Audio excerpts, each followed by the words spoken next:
নমস্কাৰ বন্ধু বান্ধৱীসকল, মই নৱজ্যোতিয়ে আপোনালোকৰ বাবে লৈ আহিছোঁ আজি কেইটামান নতুন হাথৰ। দেখা যাওক আপোনালোকে কেইটাৰ শুদ্ধ উত্তৰ দিব পাৰে। আজিৰ প্ৰথম হাথৰ।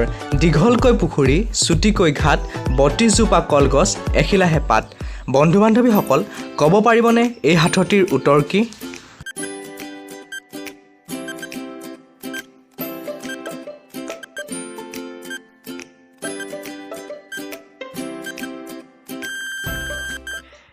এই হাথটিৰ উত্তৰ হৈছে জিভা। বলক এবাৰ আমি দ্বিতীয় হাথৰটিলৈ আগবাঢ়োঁ। দ্বিতীয় হাথৰ। ইহৰ সিহৰ এটা দাঁত কিহৰ? বন্ধু বান্ধৱীসকল, ক'ব পাৰিবনে এই হাথৰটিৰ উত্তৰ কি?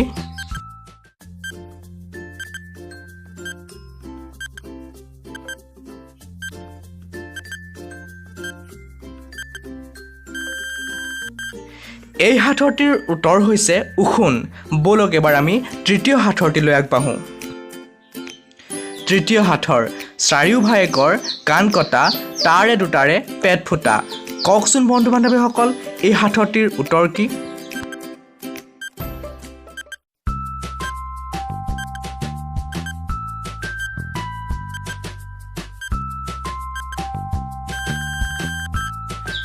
এই হাথৰটিৰ উত্তৰ হৈছে তাঁতৰ খুটা।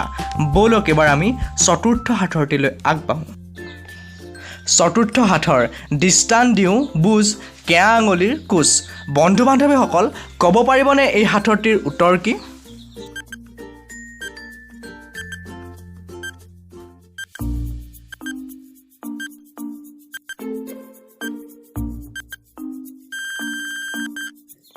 বন্ধু বান্ধৱীসকল, এই হাথৰটিৰ উত্তৰ হৈছে মিছামাছ। বলক এবাৰ আমি পঞ্চম হাথৰটিলৈ আগবাঢ়োঁ। পঞ্চম হাথৰ। এটা নিগনিয়ে ১০০ ধান কুটে, নেগুৰত ধৰিলে জাপ মাৰি উঠে। বন্ধু বান্ধৱীসকল, ক'ব পাৰিবনে এই হাথৰটিৰ উত্তৰ কি?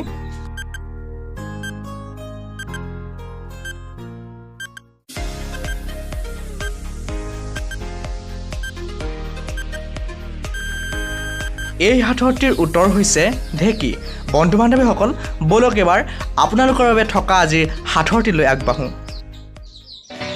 ৰজা ঘৰৰ কাকবাহ, তাতে পৰে ৰাজহাঁহ, ৰাজহাঁহে কণী পাৰে, কোনে কিমান লিখিব পাৰে।